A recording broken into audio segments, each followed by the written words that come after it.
Welcome back. Time to take a look now at the newspapers and what's making headlines this morning.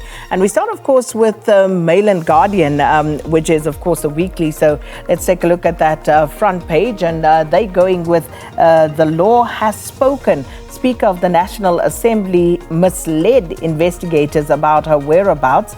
And the president was allegedly briefed earlier this month regarding Mapisa Ngakula's imminent arrest. That story in the Mail and Guardian. Also, 1 year after cholera, tainted water, erratic tankers and broken promises. And missing in Middelpos, rumors swirl as the search for Jocelyn Smith continues. That's the front page of the Mail and Guardian today. Moving on to the Business Day. Business Day going with the Road Accident Fund loses second court battle over claims paperwork.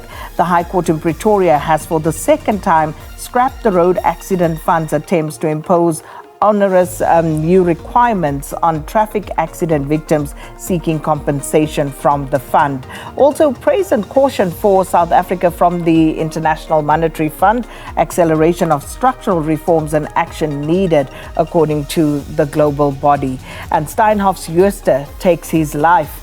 Former Steinhoff CEO Marcus Jooste, accused of being the mastermind behind South Africa's biggest fraud case, fatally shot himself on Thursday to avoid handing himself over for arrest, according to sources that the Mail and the Business Day has spoken to. And also, papers show how Takatso got the nod as the top bidder.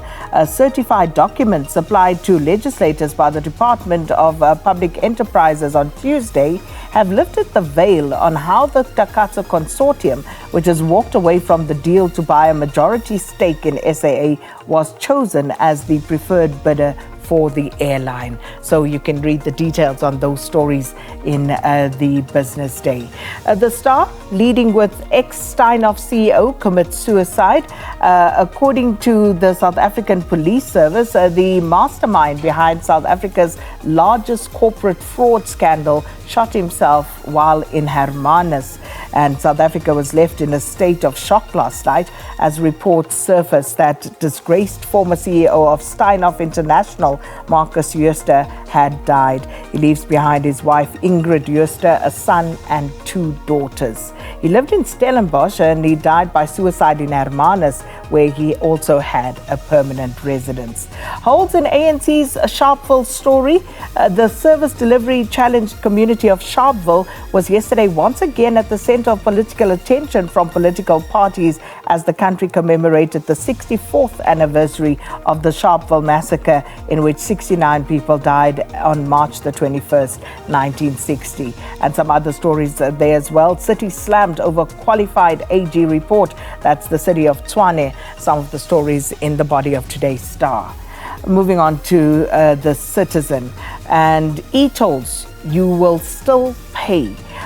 Even if, as Premier Panyaza Lesufi has promised, the e-toll gantries are switched off on the 31st of March, Gauteng is still liable to pay what it promised, and that's its share of the debt of the roads project and 4.1 billion rand for backlog maintenance, and that money will come from the residents. Remembering the sacrifices from yesterday's commemorations, and tax to fund electric cars, that question being looked at, and Steinhoff's Jooste did also the story in the Citizen today. And finally, Sowetan's lead, Marcus Jooste, a con man who got away with it. 7 years after the collapse of Steinhoff, the kingpin behind its massive fraud has died.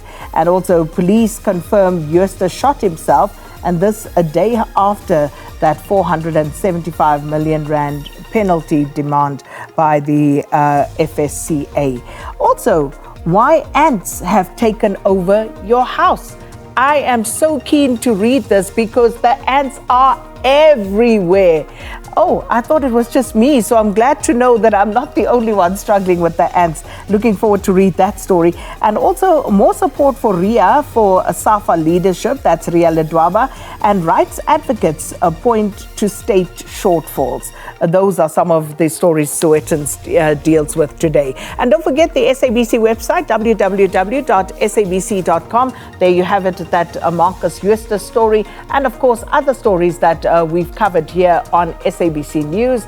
And our reporters, of course, across the country and our international correspondents, their reports are in there. Some podcasts from our platforms other than TV. There's digital, there's radio. So you can have a look at what the SABC offering has in store for you. www.sabcnews.com. Right, it's 7 o'clock.